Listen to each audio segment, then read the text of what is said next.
Welcome to the Steve Barkley Ponders Out Loud podcast.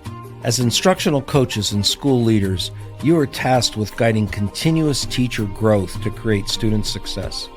This podcast looks to support you with strategies from experienced guests, as well as my own insights that I've gathered over the years. I'm thrilled to have you with us. Thanks for tuning in.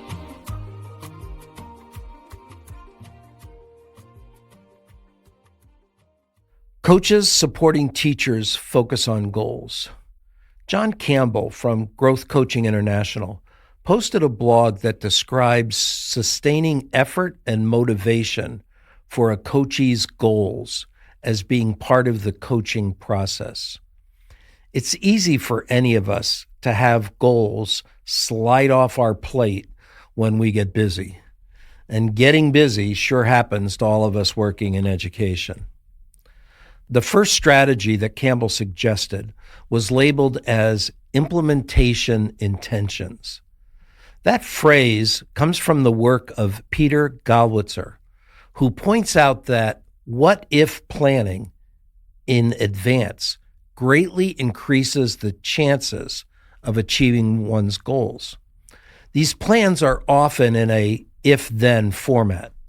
If situation X happens, then Y is what I'll do. This helps people to decide in advance how to respond to particular situations or challenges that may arise.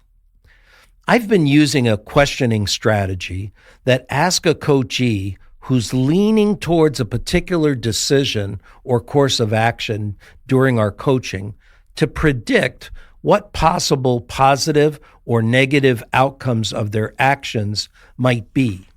Now, it can seem contradictory to ask what could go wrong when the coachee is ready to commit to the action.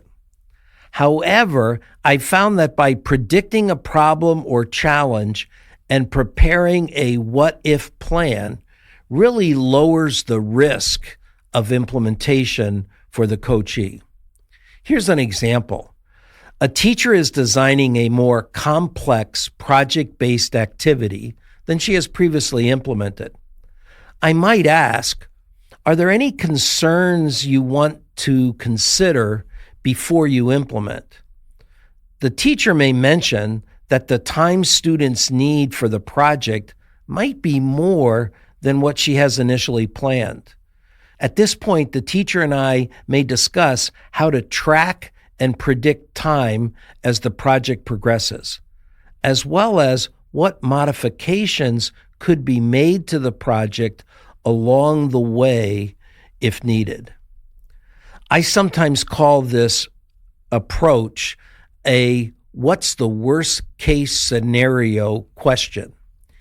Years back, I was doing some work in the area of looking at optimism. And I had this picture in my mind that optimists were people who kind of had their heads up in the clouds and they didn't see the negative things underneath the clouds. But as I studied and found out, it turns out that optimists are highly skilled at playing the worst case scenario question. In other words, when they get an idea, before they take action on it, they stop and play out what's the worst thing that could happen. And either one, they decide that that's too big of a risk and they go back and modify their plan, or two, they decide that they have a strategy for what they'll implement should that worst thing happen, or they may even decide that the worst thing actually isn't that bad. By integrating implementation intentions into coaching conversation, coaches can help teachers translate their professional goals into specific, actionable plans that are more likely to be successfully implemented and sustained over time.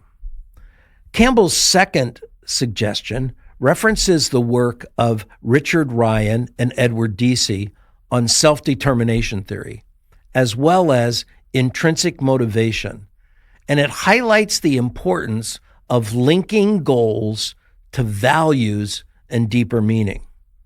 A question such as, why will achieving this be important to you, can be a helpful and significant coaching question when discussing a goal.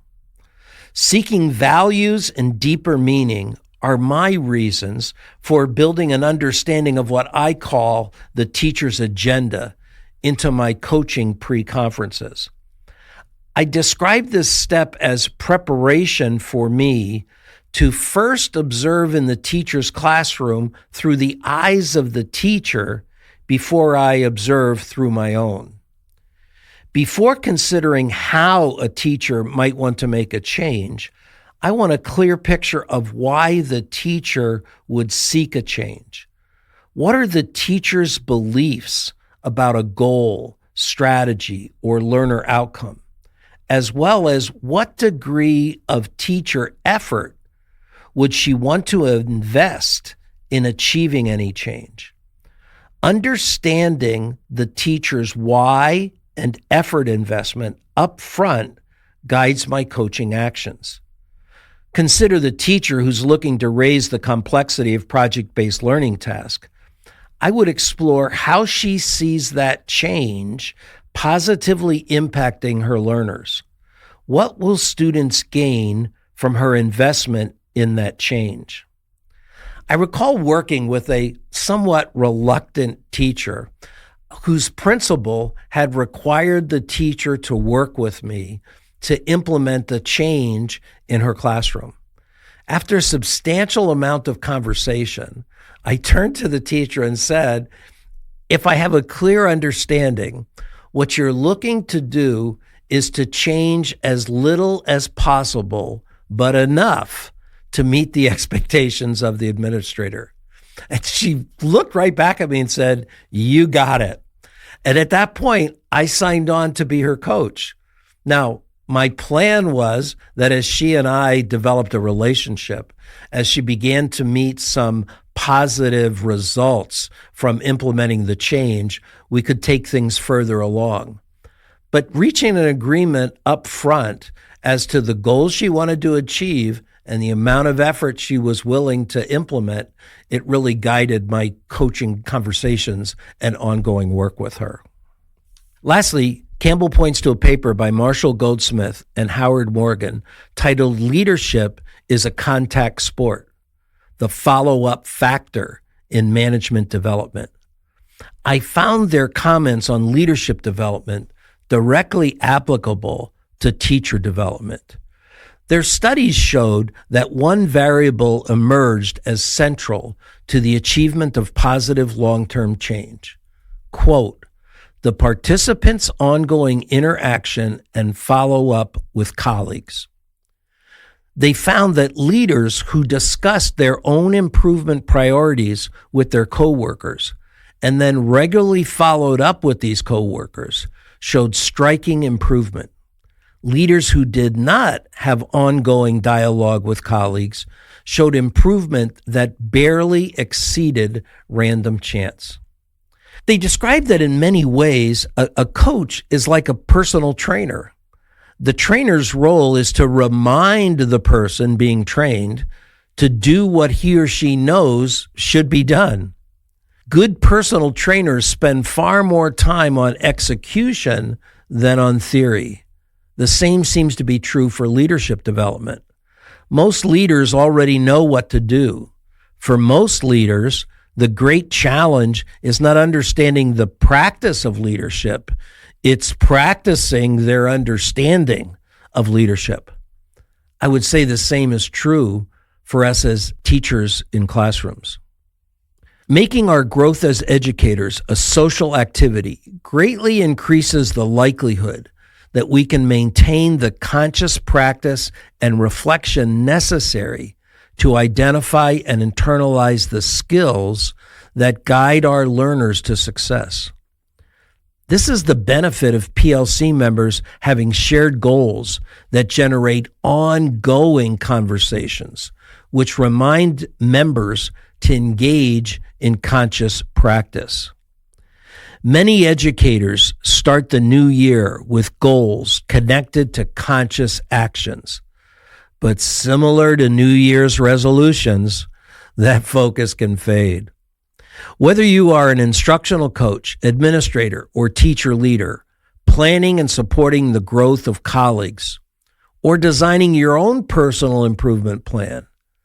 Consider how to maintain momentum and push through the learning dips with implementation intentions, connections to your beliefs and values, and a network of colleagues who provide reminders.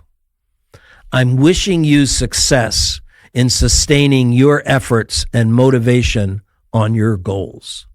Thanks for listening. Thanks for listening, folks. I'd love to hear what you're pondering. You can find me on Twitter or LinkedIn at Steve Barkley, or send me your questions and find my videos and blogs at barkleypd.com.